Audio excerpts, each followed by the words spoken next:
Excellent, excellent, excellent. Well, good afternoon and welcome. For those of you who are with us for the first time, as Justin said, welcome. We're really very excited to have you with us today as we continue this conversation, circles, and looking at healthy community. How do we build healthy community, this thing that at some level all of us crave, this thing that those around us need, this thing that Jesus, as we looked at it last week, says is the thing that will demonstrate to the world more than anything else how he has loved us in the same way that he loved Christ. How do we build community? Not just where we know about one another, but where we actually know each other. Not just where we're known, but where we're known and loved. For the past few weeks, we've been walking through this. If you haven't been with us, you can watch online as we've kind of laid the foundation leading up to today. And for the past few weeks, we've looked at the example of Christ and how Christ, as he steps into our lives, he exposes our tendency to hide. He calls us and reveals to us how in our lives, even though there may be a desire to be known, there's a natural tendency for us to hide and for us to put up facades and for us to keep people at a controllable distance. He calls it out, but he doesn't just call it out, but then he also challenges us with the reality that for him it wasn't okay for there to be distance, but instead he walks away from everything that was rightfully his and all the glory and honor because he believed that community and love and connection and being known and loved, that this was valuable, unbelievably, exceptionally valuable. And over the past couple of weeks, we've seen how the example of Christ, it challenges the priority that we give to, the way that we love one another, the way that we're loved by one another, the community that we're experiencing. And then last week we saw even more as again in the example of Christ, we saw how he risked and sacrificed and invested for this to be a reality. And for the past couple of weeks, we've just been challenging ourselves of, okay, do we actually believe that it's worth it? Do we believe that it's worth it enough to risk opening up? Do we believe that it's worth it enough to risk actually being known and working to make this a reality in our lives, in the life of our family, in the life of our city? Do we believe that it's worth it? And Christ is calling us over and over and over again to change the way that we think and to stop hiding and to realize that no, this is worth it. This is something unbelievably valuable that you and I can experience. And up to this point, really, everything that we've talked about has been foundational. We haven't gotten practical at all. And some of you have been thinking, because every week I keep telling you, we're going to introduce this thing called circles. And we're going to talk about these circles of relationship. I was having a conversation with someone this week who basically told me, would you get to it already? Like, come on, we've been talking about the foundation. Would you finally what are you talking about, circles of relationship? And the good news is that today we get there. And today we get to build on the example of Christ that we've been looking at and in this foundation of the value and priority that community has and start to look at how, okay, now that we see the value of it, and maybe some of us are beginning to believe the value in it, now how do we do it? Okay, you've convinced me that it's necessary. You convinced me that we need it, that we should be willing to risk and sacrifice and invest in it. But how do I do it? Because again, you can't just walk into your dinner group. You can't just walk into work tomorrow and just open up everything about who you are. It doesn't work that way. It won't work well that way. So how do I do this? How do I begin to actually develop healthy community? And I think it's here where, again, God is stepping into our lives in just an amazing way as our Heavenly Father coming alongside of us and saying, okay, let me teach you. Let me instruct you in how to be able to do this. And throughout the New Testament, I think he uses the lives of those who follow him to demonstrate this for us. And when you look at the examples that we have in the Old Testament, or that we have in the New Testament, I think that one of the things you see consistently demonstrated as they were working to build healthy communities is this thing that I refer to as circles of relationship. I think that Paul is probably the one who demonstrates it best for us. And if you walked in this morning and Someone invited you and they keep inviting you, and so you decided to come just so that they'll stop inviting you, but you hate church. Paul is your guy, okay? Because Paul, he hated the church. He didn't want anything to do with the church. As a matter of fact, he tried to destroy the church until he encountered Jesus. And if you get nothing else out of today, please get this. Here at Hoboken Grace, we don't believe that Hoboken Grace is going to change your life. We don't believe that the people who are sitting next to you are going to change your life. We believe that only Jesus changes lives, and when you encounter Jesus, everything changes. And that's what happened for Paul. Paul encountered Jesus and everything changed, and all of a sudden he went from being someone who is trying to destroy the church to someone who is giving his life to share this message of Jesus with anyone and everyone who would listen to him. And as a result, he changed the world. One of the unique things about Paul is that we have more of his story than anyone else when it comes to the New Testament. The book of Acts tells us a lot about his journeys and the people that he traveled with, specifically the relationships that he had.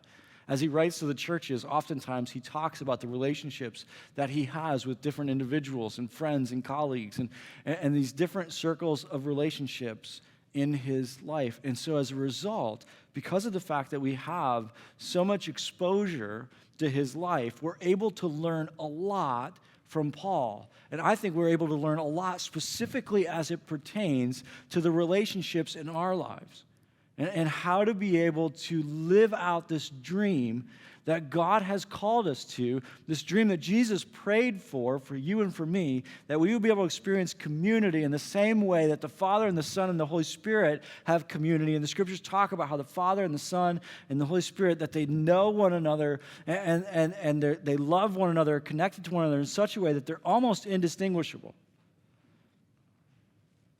And there's something inside of us that craves us, but everything in our culture and everything in our lives is pulling us away from that because you can't get that close. You can't be known that much. You can't love that way. It's too dangerous. But Jesus is calling us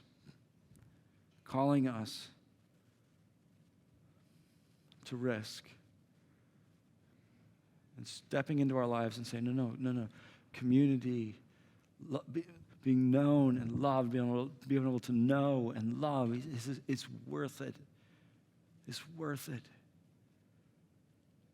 And then as we look at the life of Paul, I think we begin to see and we begin to learn some practical things about, okay, how do I practice this? How do I put this into place? Over the next couple of weeks, I'm going to introduce you to what I believe are 3 circles of relationships in Paul's life. But today I want to begin with what I think is the most important. And I think you see it demonstrated.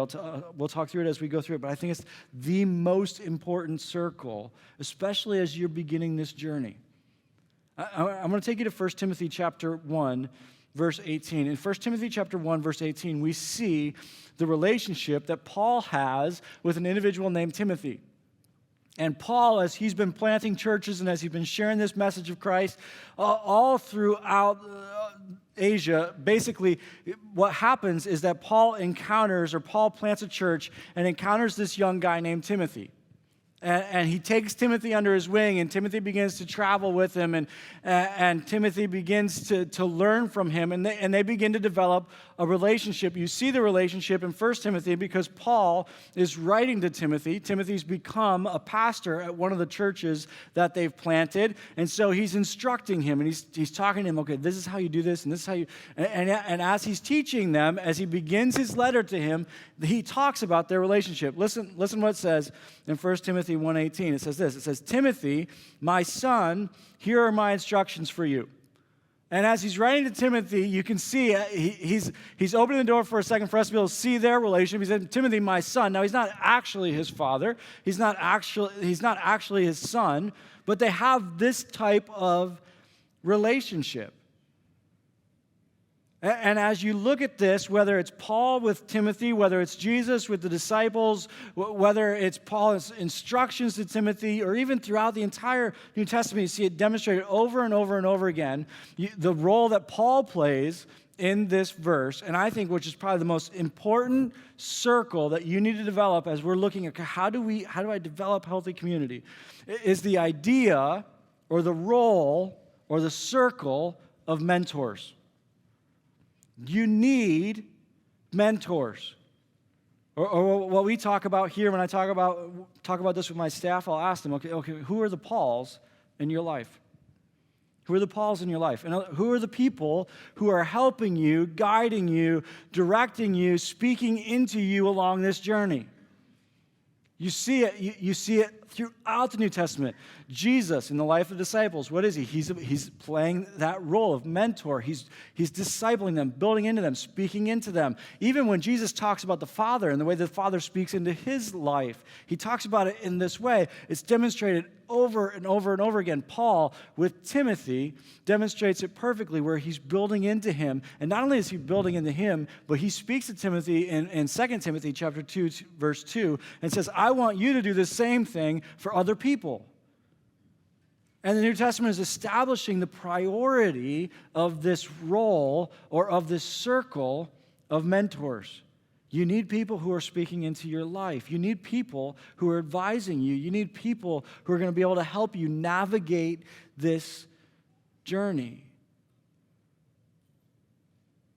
And when you come to the scriptures and you begin to look at, okay, what does it look like to have healthy relationships? I think one of the first things that God's calling us to, and one of the first circles that he's calling us to develop, is the mentor circle or the Pauls in your life. From the beginning of the series, we've laid out this dream or this goal of getting to the end of the series and having one person who truly knows us, a great person to be known by. Is it Paul or Pauls in your life? It's a great place to start when it comes to actually being known and stop hiding. You need to develop this. Now I understand as we come into today, I understand. I don't think I have to do a lot to convince you that this is valuable in your life. I think our culture understands this. More and more the business world understands the necessity of a mentor and the reality that people grow better together in community. As I hear it all the time now, where as you get plugged into businesses are being very intentional, especially good businesses, of being able to take new employees and team them up with mentors and people to be able to speak into their life. Many of you have that in the business world because our culture understands. I don't think I have to convince you that this is valuable. I don't think I have to convince you that God's calling us to this when you look at the New Testament. I don't think the question for us is, okay, do I need a Paul or someone like this in my life? I think the question for most of us is, how in the world do I find that? I mean, it's great that you tell me that I need it. I know that I need it, but I have no idea how to find it. What does that even look like? And again, this is God stepping into our lives. And whenever God steps into your life, I know some of you think that he does this. I know some of you think that he steps into your life and says, listen, I want you to get there, and so now figure it out. I know because sometimes, especially as teachers of God's word, we haven't done a good job of being able to walk people through. Okay, he's not just saying get there. He's saying, I want to be able to walk with you there. And I want to teach you and instruct you in how to be able to get there. And the same thing is true when it comes to this idea of mentors. I don't think God just steps in and says, listen, you need to have people like Paul. You need to develop people like Paul in your life to be able to advise you and speak into you. And then he just leaves us to figure it out. I don't think that's true. I think throughout the scriptures, he's teaching us things to be able to look for and things to be able to pay attention to when it comes to developing and finding these people in our lives. And so this morning, what I want to do is I just want to walk you through some things that the scriptures teach us when it comes to developing this circle. And there's going to be 3 different circles that we talk about in our lives, but one of the most important ones, one of the ones that if you don't have it, you need to focus in on as we move forward, is developing the relationship of a mentor or mentors in your life to be able to speak into you as you're on this journey. Throughout the scriptures, God's teaching us. There are certain things that you need to pay attention to, certain things that you need to do, keys, if you will, to be able to find a Paul. One of the first ones is mentioned in the passage that we've been looking at in Ephesians, but is communicated a little clearly in Romans chapter 12. Romans chapter 12 is actually another conversation about community. And in Paul's writing to the church at Rome and talking to them about their relationships with each other. And he says something really interesting at the beginning of it. But it's really important when we're talking about, okay, how do we find or how do we begin to develop Pauls in our lives? Romans 12, verse 3 says this. It says, because of the privilege and authority God has given me, I give each of you this warning. Do not think you are better than you really are. Be honest in your evaluation of yourselves, measuring yourselves by the faith God has given us. I used to really struggle with this passage. I didn't figure out, I was like, what are you calling us to do, Paul? Like, why do I'm measuring my faith, and what's the point here? And if you take it out of its context, it doesn't make a lot of sense. But if you understand it in the context of community, specifically when you look at it as it pertains to, okay, how do I develop Pauls in my life? I think it begins to make perfect sense, because what he's saying is this. He's saying, listen. You guys have, some of you, you need to take a step back and be honest with yourselves about where you are.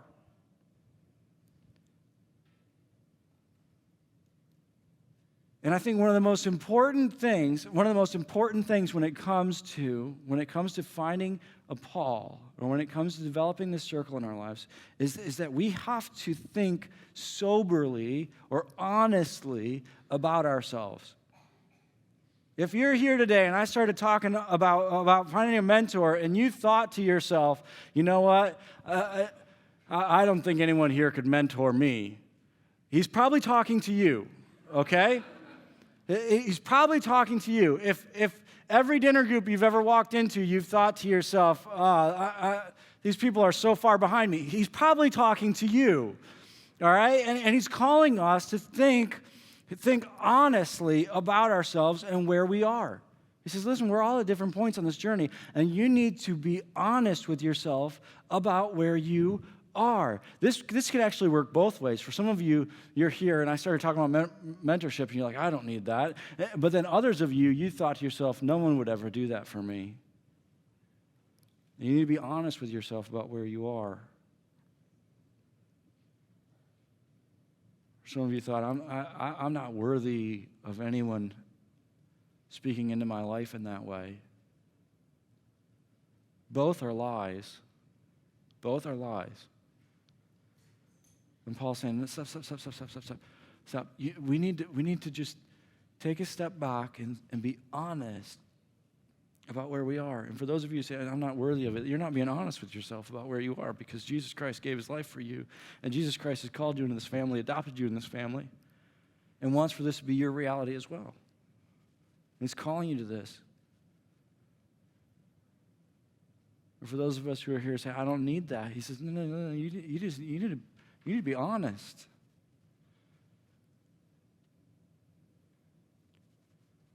And when you begin to be honest with yourself, you'll begin to find that growth in our lives can be really tricky, because sometimes we can grow substantially in one area of life and still be really, really weak in another. And so sometimes we'll grow tremendously and being able to trust God with our finances and what he's given to us, but then we're not growing at all when it comes to actually caring for and loving our family. And there's these different areas of life, and what Paul's saying to us is this. He's saying, pay attention.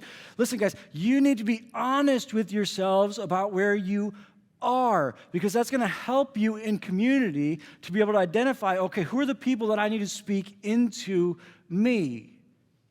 And how do I begin to develop that in my life? And I think it starts here. You have to be honest about where you are. And then as you're honest about where you are, then you need to begin looking for, okay, how do I find people, specifically in those areas where I'm weak, how do I begin to find people who will speak into me? In just a second, we're going to talk about how to be able to identify them. But as you identify them, I think one of the other things that the Scriptures is teaching us, and make sure you don't miss this, one of the other things that the Scriptures is teaching us is not only do we need to be honest with ourselves, but then as we begin to find people that we're like, you know what, I realize I'm weak in this area, and you're not, you need to be willing to invest in this circle in your life. You need to be willing to invest in this circle in your life. Last week we talked about risk and investment. You need to be willing to invest in this. Proverbs chapter 20, verse 15 says this. It says, wise words are more valuable than much gold and many rubies.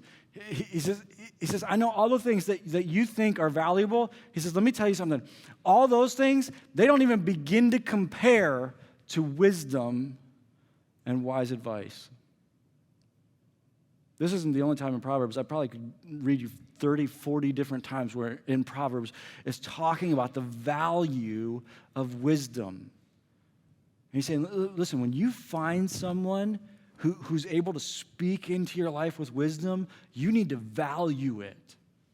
But not just value it, it's this idea of investing in it. And I know usually when we think about investment, we think money. I'm not talking about necessarily investing money-wise, but as you find someone that you're like, oh, I want to be able to learn from them. So I'm honest with myself about where I am. I realize, man, I'm really struggling with this. I can't really figure that out. But then I realize that I see someone who can do it really well. Justin was up here a little bit ago to kind of walk you through silence and to share with you what's going on this week. I remember a couple years ago, I'll never forget it till the day I die. I will never forget it. I remember, I think it was maybe our second conversation or something where I was able to be in his home and I watched the way that he communicated with his wife. And I know I communicate from stage, so you'd think that I'm a good communicator. I'm a terrible communicator, especially with my wife. Okay? It doesn't take a lot for me to be sober and honest about that. My wife will let me know. But I remember at that, as I watched him talk to his wife, I was amazed. And as I watched that interaction, I thought to myself, I want to learn from that. And when you find yourself in those situations where you see, I want that person to speak into me as it pertains to, in that case, listening and how to be able to communicate better. When you find yourself in those situations, I think that scriptures are calling us, listen, you need to not just pursue it, you need to invest in it and do whatever it takes. Do whatever it takes to be able to have that person speak into you. Whatever time, energy that it requires. I said it's not just about money, but just a funny story. I remember when we first started Hoboken Grace and we were planting here, I identified certain church planters throughout the New York metro area who were just doing a phenomenal job. And I wanted them to be able to speak into what we were doing.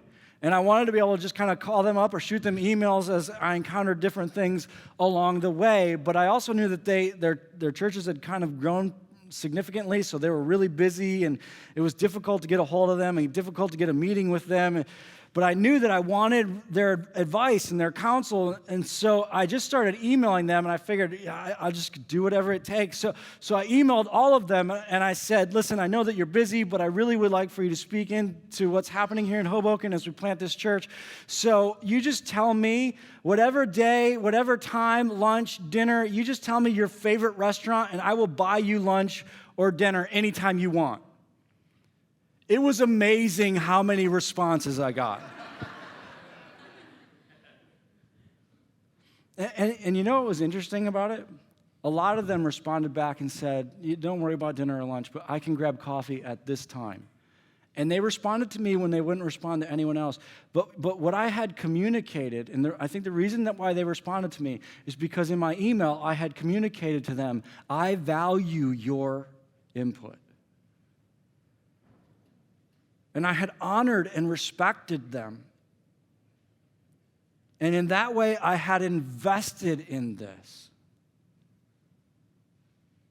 And I think the scriptures are calling us to look at the value of that Paul in our life and to change the way that we interact with it, to invest in it and to honor them. And this goes even to our interaction with them. To be humble, to be a learner. If you find that it seems that the people who are speaking into your life, they just keep leaving you And you think, man, I've been trying to develop that kind of a relationship, and I want people to do that in my life. And you've had a couple people who have done so for a little while, but they keep leaving you. One of the things you might want to look for or look at is if you're investing, not necessarily in honor and respecting them, but are you actually investing in doing what they tell you to do? If you're not willing to be teachable and to actually do what they tell you to do, one of the things you're going to find about Paul's is that they're eventually just going to stop telling you. So you have to be willing to do what they call you to do, to listen to them, be intentional in your time with them. I think we have to be honest about where we are. We have to invest when we find that wisdom. I think number 3, we have to create time for them. Another passage in Proverbs where it's talking about the value of this. It says, getting wisdom is the wisest thing you can do, and whatever else you do, develop good judgment. If you prize wisdom, she will make you great. Embrace her, and she will honor you. You have to make it a priority. You have to make it a priority.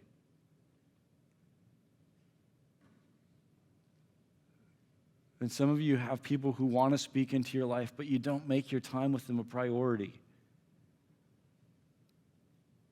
And I think Proverbs is telling us that that's foolish. You have to make it a priority. This becomes really difficult. And just for a second, let me talk to those of you who are leaders. And maybe you're investing in other people. One of the things that can happen when you begin to invest in other people is that people will begin to consume all of your time. And one of the first relationship circles that will begin to disintegrate in your life or begin to disappear in your life is the relationships that you used to have with the Pauls in your life. And they just begin to get pushed out. And it almost feels selfish to make it a priority to spend time with them and to have them speak into you. And you think, no, I should just be building into others. Listen, the people that you're building into need you to make it a priority to be around the Pauls in your life.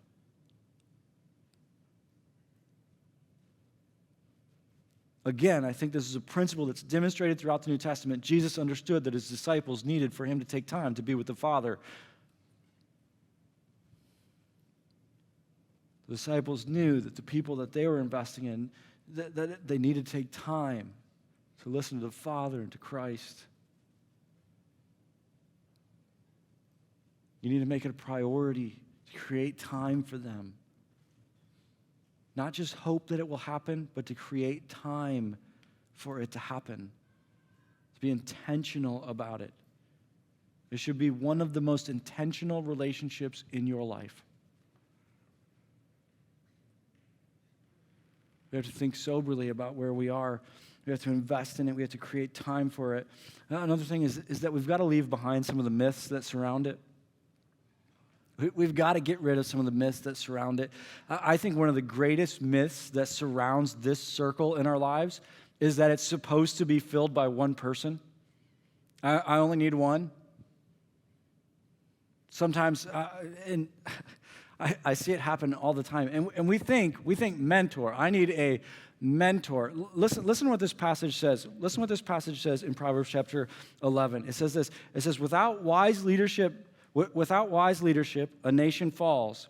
And then listen to the end of it. It says, there is safety in having many advisors.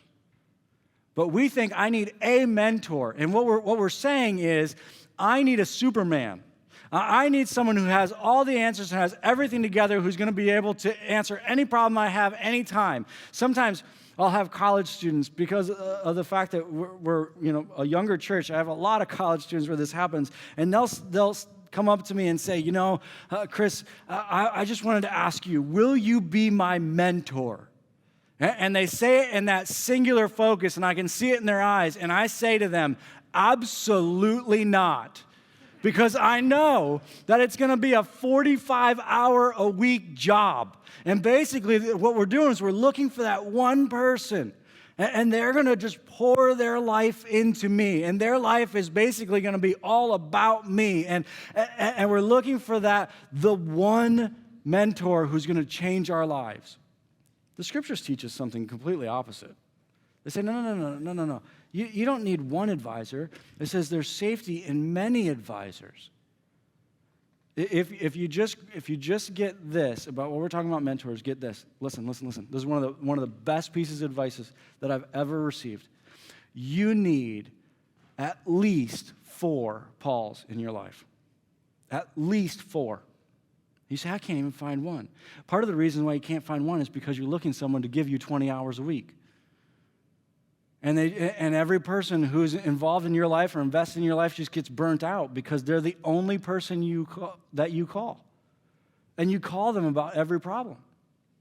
And they can't handle it. Some of you are scared to speak into other people's lives because you think that that's what you're supposed to become. That's not a biblical idea of mentorship. The biblical idea is many advisors in speaking into your life.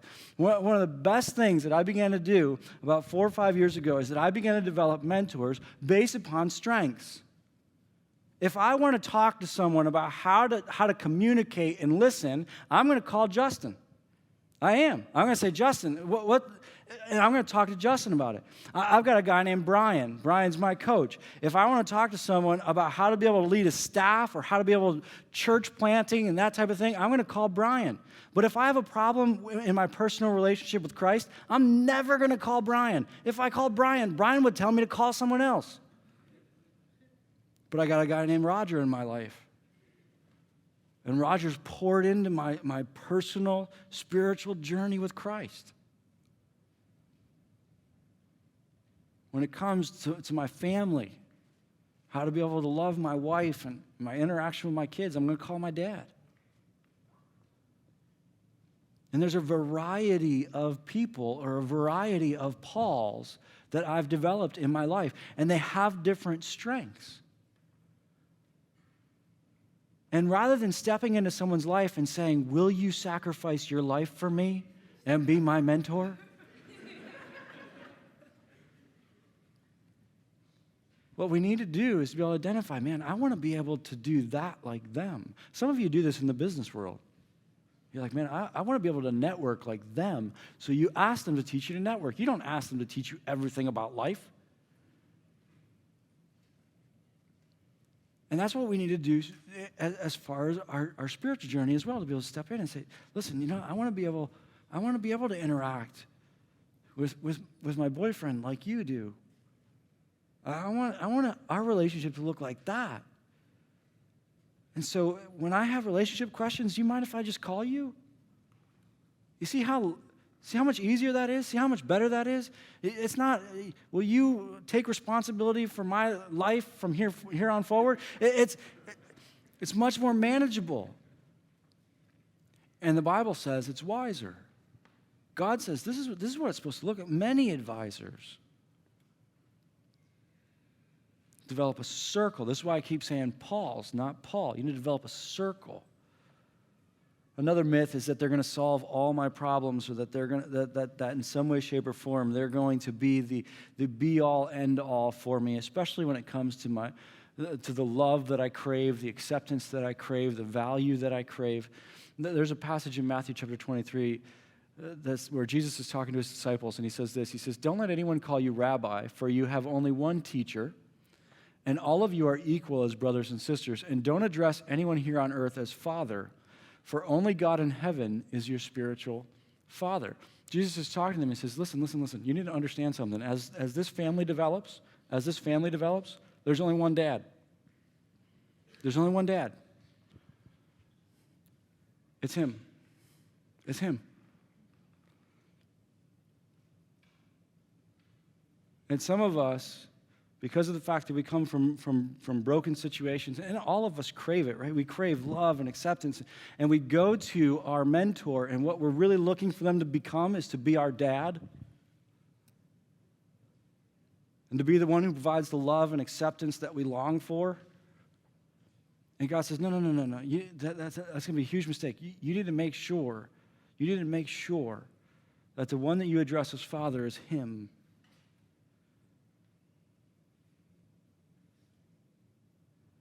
And he's the one who's going to be able to provide the love and acceptance You don't want a mentor who has all the answers. You want a mentor who points you to the one who has the answers.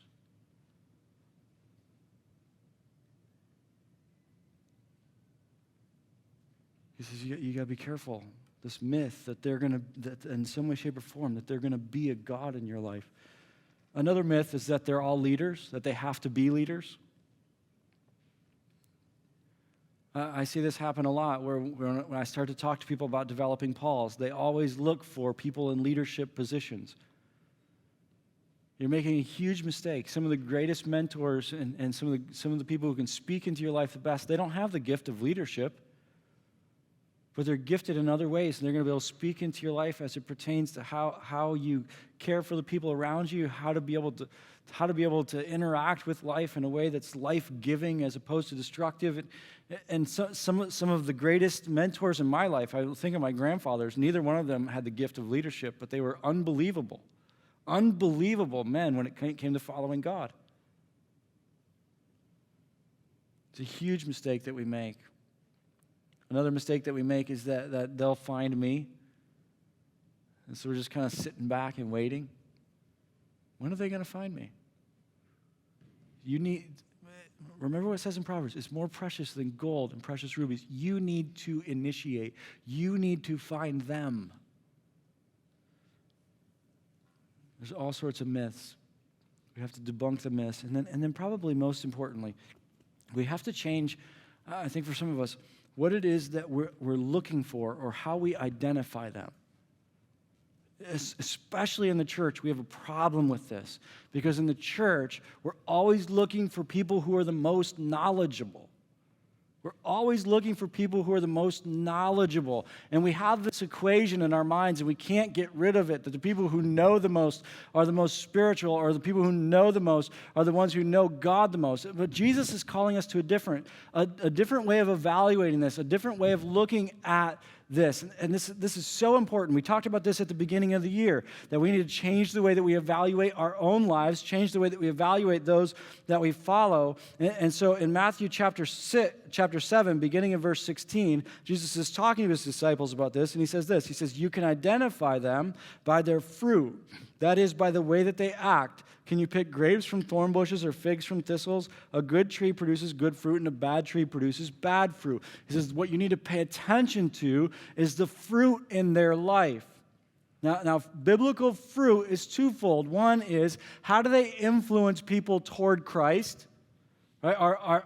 Is their influence drawing people to Christ? And then two, the fruit of the Spirit. Love, joy, peace, patience, kindness, goodness, gentleness. And Jesus is saying, listen, this is what you need to look for. Look for fruit. Don't just look for information and knowledge. Look for fruit. And when you see fruit, then you need to invest and do whatever you can to have that person influence and advise you in your life. But we have to change what we look for. We have to look for fruit. And then most importantly, you have to look at, okay, who are they following? In 1 Corinthians chapter 11, as Paul's talking to the church about this, he says, and you should imitate me. Why should they imitate him? He says, you should imitate me just as I imitate Christ. Who are they following? If they're not following anyone, don't follow them. Who are they following? I think Jesus is calling us, as you're looking at developing this is so important. The Paul's in your life. Look for the fruit. Who are they following? Be honest with yourself about where you actually are and your strengths and weaknesses. And when you find someone who has that strength, invest in it. Do whatever you can to have them speak into you. Create time for it. Make it a priority. Leave behind the myths that one person is going to be that for you. Leave behind the myths that that person is going to be a God in your life. Leave behind all the myths and begin to develop a healthy group of Pauls in your life. And God's instructing us and guiding us. Okay, this is what it looks like. This is how you begin to develop healthy community. And this is where we start. So I ask you, who are the Pauls in your life? This week, just take a couple minutes and just look at it. And you may be sitting here saying, I don't have any. You probably have some in some way, shape, or form, or maybe you look at it and you say, I only have bad Pauls. That may be true. But who are they? And as we work through the next couple of weeks, we're going to get real practical. We're going to talk about the other circles. And we're going to talk about, okay, how do we begin to intentionally build this in our life? The dream that Jesus Christ prayed for, that we would have and experience and be able to demonstrate to the world the beauty of God's love because of the community that we have. It can actually be a reality for us if we keep taking steps. Say, okay, God, what does this look like? How do I do this? And he's going to lead us there. He's going to lead us there. Who are your Pauls? Let's start there.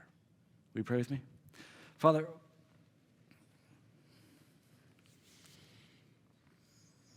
I pray that today as we evaluate and look at, okay, who are those advisors who are speaking into my life, the mentors in my life, I pray that your words and the words that you've shared with us of wisdom and Proverbs, that it would change the way that we interact with this. And I pray that as we look at what you're calling us to, that we would become excited at the possibility of what it could look like and how, and the beauty of how you're teaching us to do it. I just pray that there would be a growing excitement in us of how this is going to impact our lives, not just tomorrow, but for years and years to come. As we begin to develop these circles, I pray that for those who are here, that they would be able to see the areas in which they're strong and which they're weak. I pray that as we continue to move forward as a community, that they would be able to see, and we would be able to see in one another where we need for each other to speak into us, that we would pursue it and value it.